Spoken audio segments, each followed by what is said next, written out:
post 2007, 2008 financial implosion, when there was a great article in the New York Times that identified how all the new members, Republican members of Congress, wanted to be on the House Financial Services Committee. Right. They had to redo architecturally that room to put in new desks. Why? Because they know full well they're going to get money for re-election if they're on that committee. That's power, that's influence, it's got to be part of the equation of what we do. Very good, Greg. Very Since good.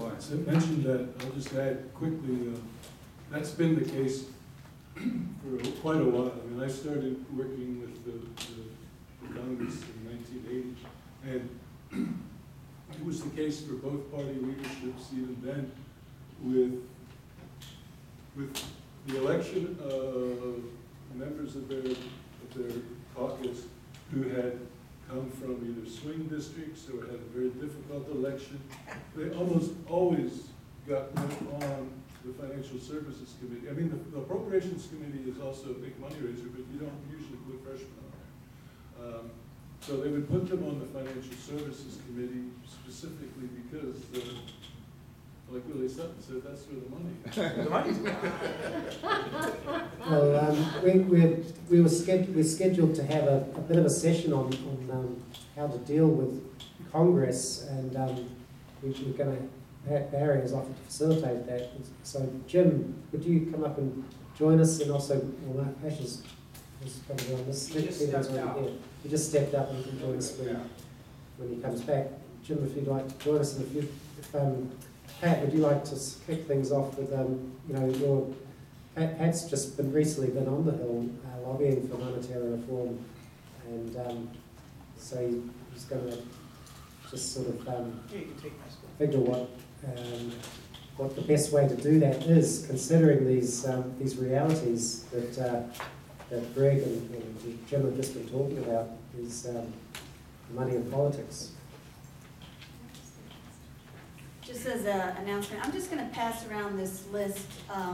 If anybody else is interested kind of in working on your municipality in the context of your state, the stuff I've talked about, you can sign up. Well, I certainly don't have any magic bullet, but probably have similar experiences to others in the room that did knock on some doors in DC. But one of the things I was wondering about was some of the environment and the details around the NEED Act when you got started, because to me the story sounds very very impressive. How Elizabeth and met Stephen in London, and that relationship was strong, and now we learned today that you read a magazine and that sparked your interest and never burned out. So just wondering, what were some of the collaborations in those early years that, after you came to the conference, that made it happen? Because a lot of us want to instill some kind of change, and we all agree that monetary reform is a good idea. And how do we move it forward? And we're not striving for perfection, like Nick says. You prefer it to be more, the way it is. But when you're dealing with DC, it seems like there's, that there's multiple paths forward and zigzag ways to get there. So. Well, the initial phase was at the first conference, and then just mainly Stephen and Bob Petit and Dick Distelhorst, who was at the first conferences, passed away in 2011, basically thrashed out various versions of drafts of the NEED Act, and what became the NEED Act, and then we were fortunate that Elizabeth Kucinich met Michael Clark in the UN in New York, and basically persuaded him to help work on this in the Congressional Office, and then working with Congressman Kucinich's council, which is basically lawyers. They worked on the bill language, and then I'm not sure exactly at what stage they got Jim work involved, and it was various back and forward. It was Jim can take over from there. He was there. Well, I must admit, there are times when my memory gets a little vague because I was working on a lot of other things at the same time. And one thing I do remember was having a rather testy conversation, not on my part, on his part, with Congressman Kucinich, because there was like, from his scheduling point, he wanted something to happen, and I was working on what became the Dodd-Frank bill at the time. Was in conference, and so, when I was used to doing that, I mean, it's not easy to tell members they have to wait, they don't like to wait, and they're ready to go with something, so I definitely remember that. And then who was the other person that I worked with besides you? There was someone else that Well, Michael Clark, Thomas Malloy was the name. Thomas Malloy, I remember him too, and Michael Clark. It was a process. I mean, it came back and forth and back and forth. I mean, I would go through one stage and then it would get sent out. And, a couple of weeks, maybe a month later, somebody would come back and then we'd go back through. Stephen would come into town and, we'd have a quick meeting in a conference room in our office to work out some questions that either he had or that I had, or to smooth out some language, to massage some language that was based on what somebody else might have, given the feedback. It can be a long hatching process, yeah. Did Dennis have a strong interest from the beginning, or did you have to keep working on him? He had strong interest. Mike? Isn't this working? No. Not working, it's not any. Not working enough. Neither of them are very loud. We can turn it up, actually. Oh, that's better. Oh, he definitely had a strong interest, and he got it.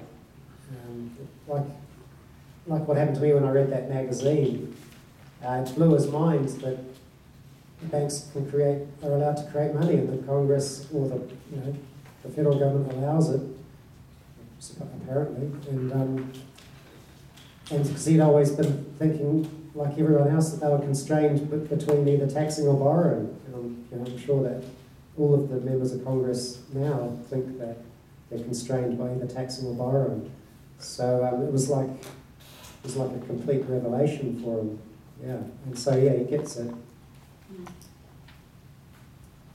Well, that's my perspective too, is that there's a false dichotomy happening in DC where everyone thinks that you either tax more or you cut taxes or you do something to the tax code and that's going to fix a lot of things. And so when you're speaking with folks there, it seems like that either that's a big thing to get through, or they're just busy and focused on other things and they're wondering, well, what other offices are working on this. And so, but that lack of funding and the fact that they're trying to get a tax cut through now could be an opportunity in the sense that they're looking for ways to finance things, they're looking for ideas, and you have an administration that's more nationalistic, and money from an AMI perspective is a nation type of thing. So I just wonder, how do we coordinate what's already been done with members in this room and take some of those relationships and just try to find what those opportunities are. I know Mark's had some experience in DC or with representatives, and maybe you can talk a little bit about yours. Well, I'm afraid to admit it, but I've been an absolute total failure. But you didn't give up, right? No, I'm still banging. I started in 1992. Just a side housekeeping note, I brought a lot of extra books, because more than intended, so please take those books. The least you can do is you can give them to your congressman or your local people, but take Or all your those public books. library. I'm not taking them back. I'm not taking them back, so take those extra books out there. So I started in 1992, and of course, every congressman didn't know what I was talking about. Okay, and then I ran for Congress, nobody knew what I was talking about. Then I had dinner with Ted Lieu and Brownlee, Julia Browning, who are currently active. And, Julia understood it, but she never followed up on it. That's why I'm trying to get him to Reverend, or a staff member to Reverend Coates', because he's more eloquent than I am. And I'm a Vulcan, I try to do logic. can't use logic with human beings, unfortunately. So, you know, that's a good program to start. I want to go ahead, because I had dinner with them. The first thing I asked candidates, I also promote candidates in red and borderline red districts on the Democratic side to try to get them to put it in their platform, because I think I can get them to win a district in a borderline district. So if you know anybody that wants some advice in that, not necessarily in the primary, but in the general, let me know, because they got to start early. And he can call me, because I have some ideas for campaigning and using monetary reform, and I would send them my book, because it's more than just monetary reform to create a campaign in order to win, but they have to have monetary reform in their platform, and that adds other information. And I'm in front of them, and the first question is that I don't talk, I ask them a question. Questioning is always the best. And of course, I ask them where the money come from, and of course, they're always totally wrong. And so that's how we start. And even after face-to-face, they're sitting right here. Ted Lieu and Julia Brownie, I gave them a summary, I gave them the 37-page, I gave them my own summary, and I give them Stephen's book, okay? Which, unfortunately, my biggest problem is they don't read.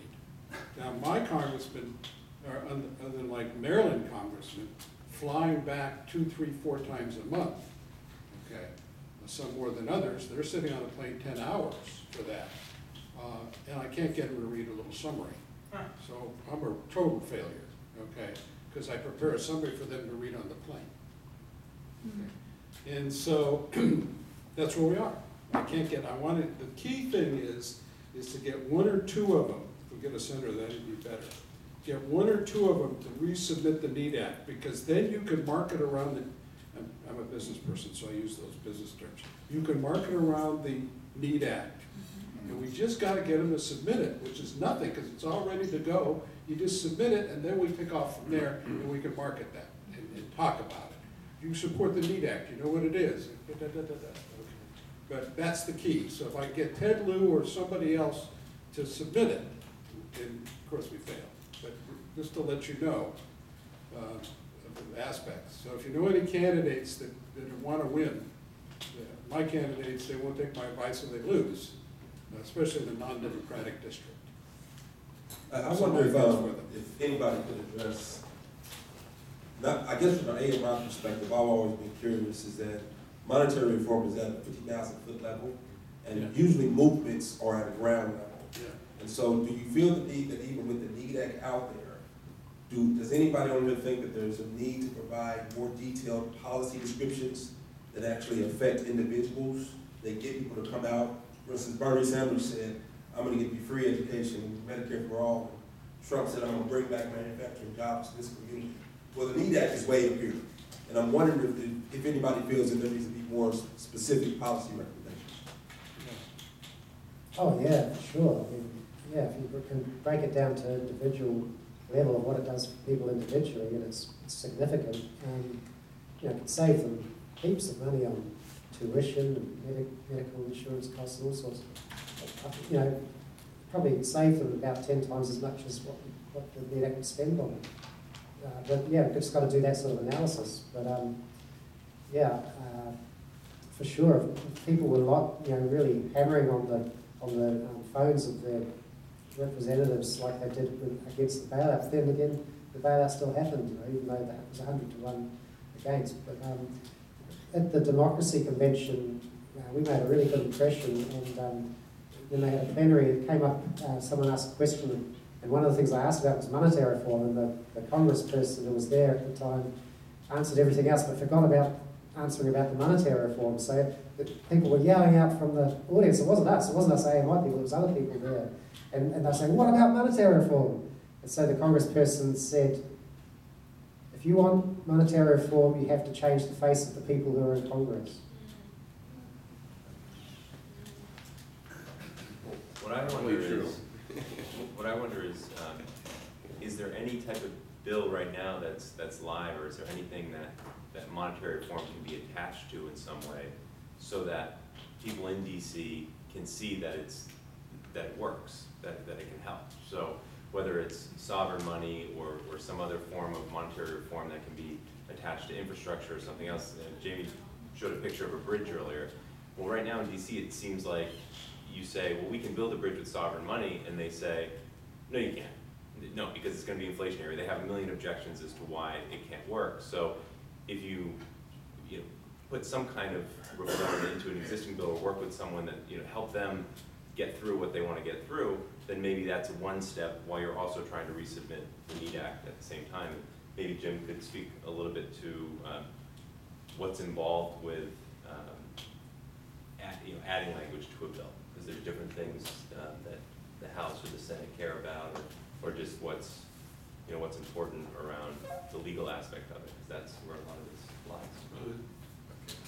Well, it's really a little bit more the procedural aspect than the legal aspect. First of all, in both houses, but especially in the House, you have very strict germaneness rules. So adding whatever gets added to legislation has to be germane to everything. It can't be extraneous to what's in the bill. And it's much more difficult to add something like that to an existing bill in the House. So adding, the Senate also has germaneness rules, but they're also more loosely applied, and it's sometimes easier to add. The Senate's much more prone to add extraneous things to a bill if it's going to get somebody's vote. It's generally the way it happened. I mean, even with the bailout bill in 2008, when that failed in the House, the bill came back. Another version of the bill came back from the Senate with a lot more things added to it. It was like a really big bill. At that point, they added several new titles to it. That couldn't have been done in the House. So, well, I shouldn't say it couldn't be done in the House, but it would have had to have been a leadership decision. They would have had to put a new bill together and introduce a new bill and then pass that bill through the House. So procedurally, that's the answer to that question. Just general impression, basically going to what Mark was asking about.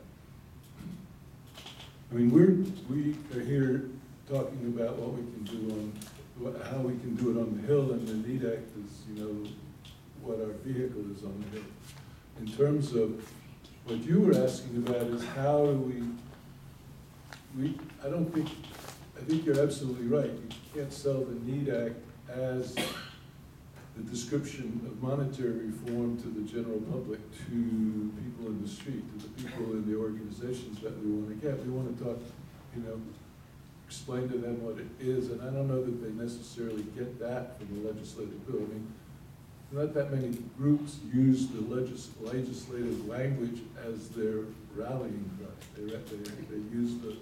They use the subject matter that's in there, and they make it available in straightforward language. I mean, the bill is amending different parts of existing law. I mean, to read that, I'm not even sure that the person in the street would necessarily even understand how it comes out. You'd have to read the summary to really understand it. Having said that, it was always my experience too that you really have to explain things simply to members of Congress. They're not necessarily going to read the NEED Act themselves and understand it either. I mean, you've done that. You've all been in that situation to some extent. They have very limited time and a very limited patience, because they get up at, they're on the Hill in their respective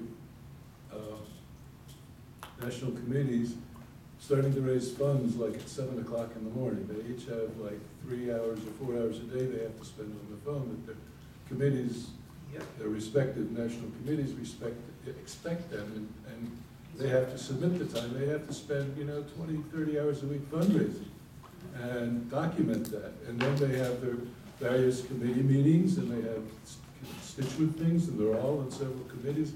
The amount of time that members have available is very limited, and their attention spans are very short.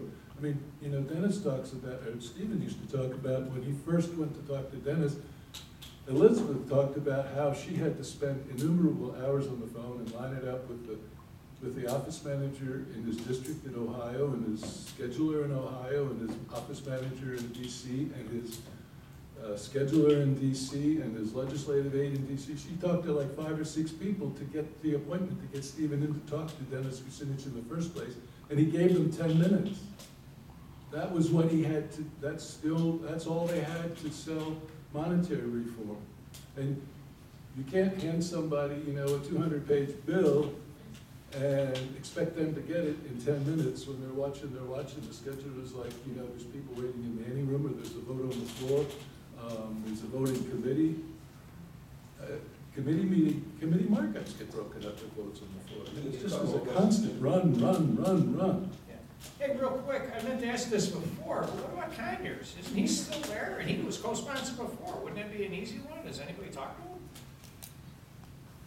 He's sponsoring the Medicare for All Act, and No, that I meant was, the NEAT Act. well, that was my thought going to, what about partnership of those two bills? Sanders just introduced it in the Senate, there are co-sponsors, that would pay for Medicare for all. Mike, is that your district or not?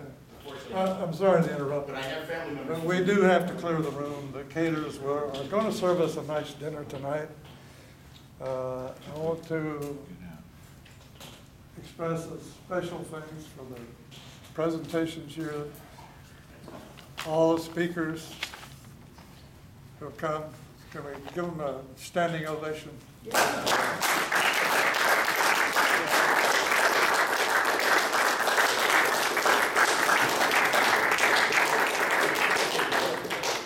And also thank you for your attendance and your attention. You're dismissed, and we will have a nice dinner at 7 p.m. Everybody, please take your all your stuff with you, because these tables aren't going to be here. It's going to be round tables. So please take everything with you so that the people here have a clear space to work with. Thank you.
So are you done here, Jay?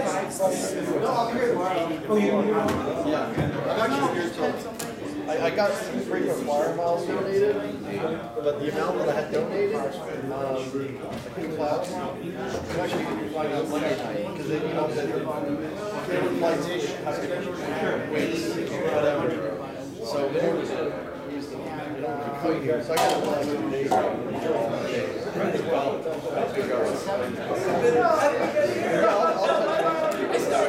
really appreciate it.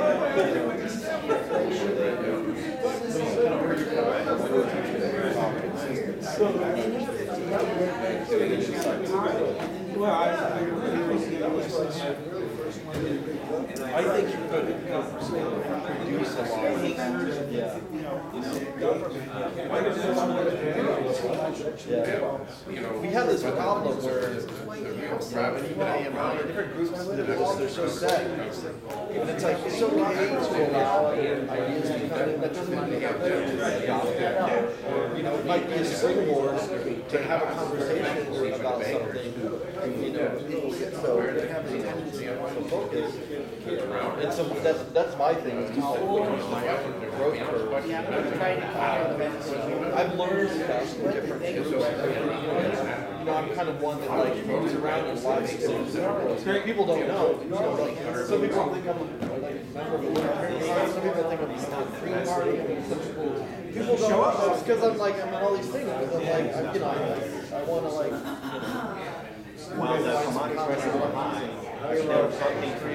Actually accomplish something when you see the lot of people that have a lot of similar concerns. I do on the side, yeah, I do video websites, Instagram, stuff. I don't really do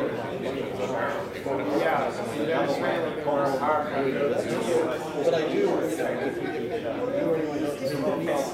Yeah, well, I was thinking of Richard Mann. So they give the bullet points. Do you guys ever do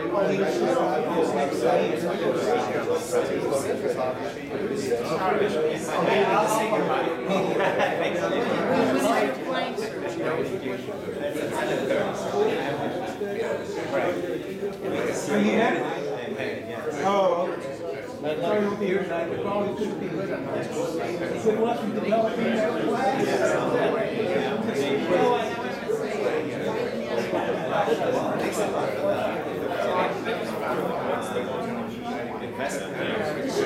Yeah, I almost find it's going to be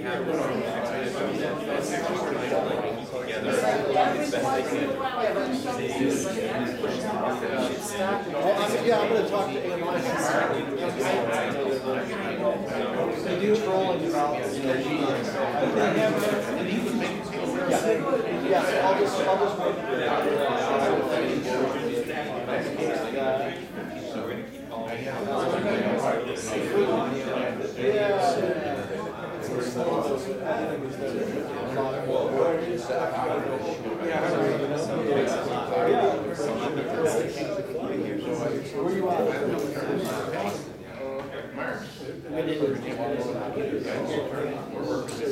Yeah, Greg, let me know. Like I said, David knows me well. In Denver, I went to my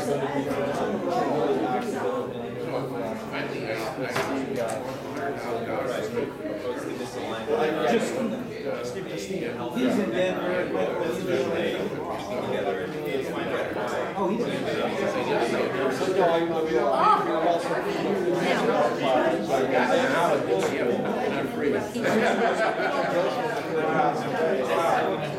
so I'm like, all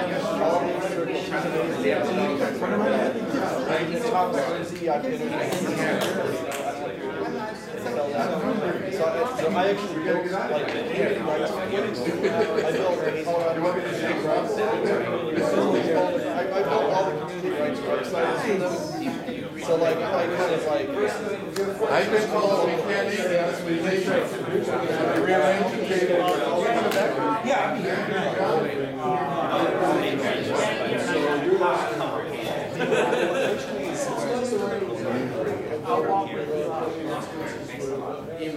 Ready to go now? You got it?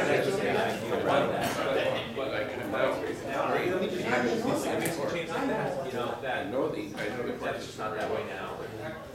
There'll be some. I wish I did, but I'll tell you what it is. Where they want to hold, like, there's no, it's like,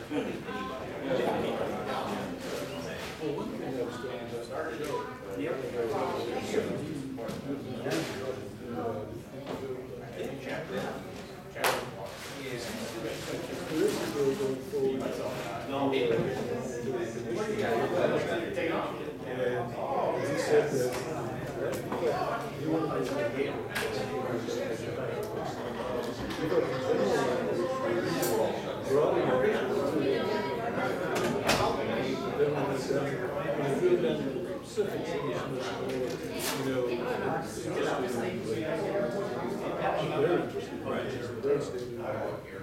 commodity back there. Fellas, he says we have to leave the room. The question is, can we maybe offer that at least make the commission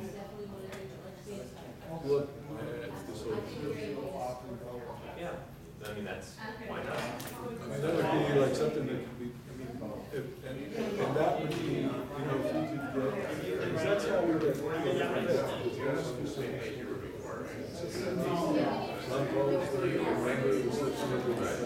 services, Janice, at the time, I was with them, so he was the chair of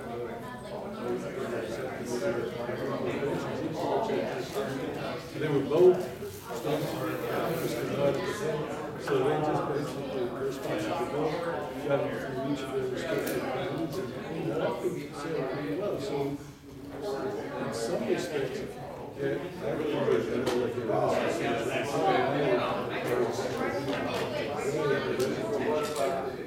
get that on the monetary commission, you could at least get something that you can come back to take the members and say, Yeah, I just wonder if you're so overt, or so public.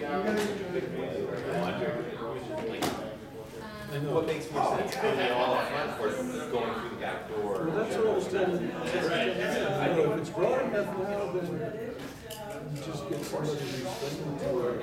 Yeah, well, that's the Monetary fund response. talk on the phone, and sort of like, get a legislative history that says, you know, we expect that this will also, you know, this policy and that policy, if you have to, if you're going to implement the language in rules, then you've got legislative history. Yeah, that's true. The Congress is interested in. That's true too. I mean, it's better to have the language in the bill, Right. but if you're gonna lose.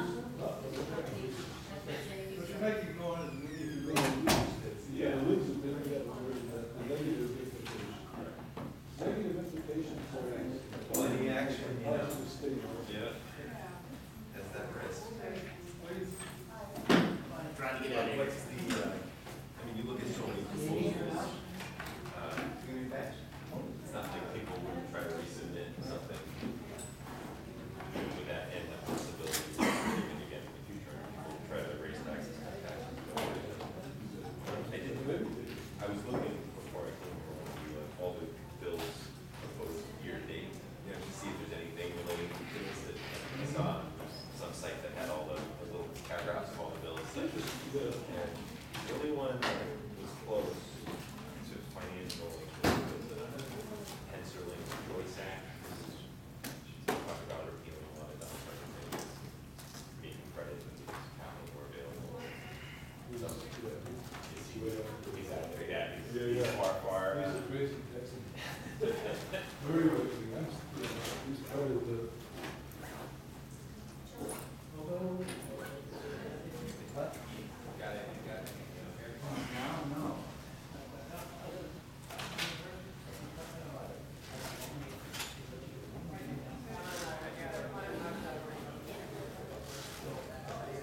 If you made your and then any of them think favorably on this or not, any, the ones that live.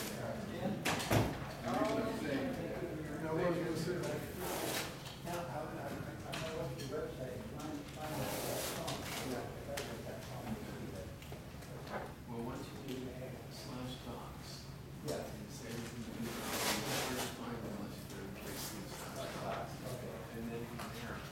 It's alphabetical. I gotta ask for Sullivan. Oh, okay. And it'll say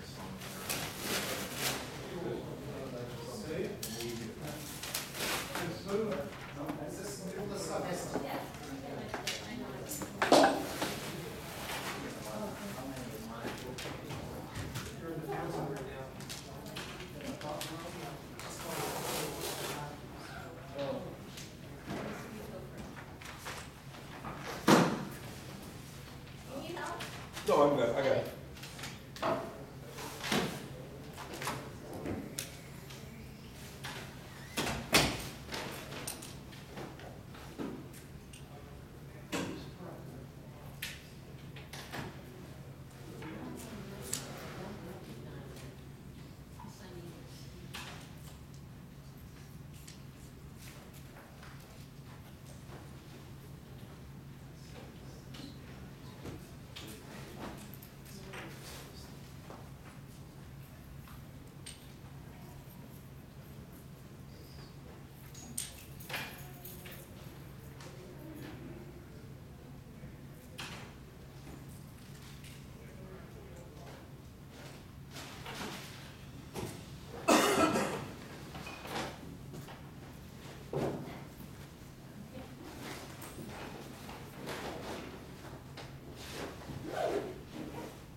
This thing's, he's got this thing still recording.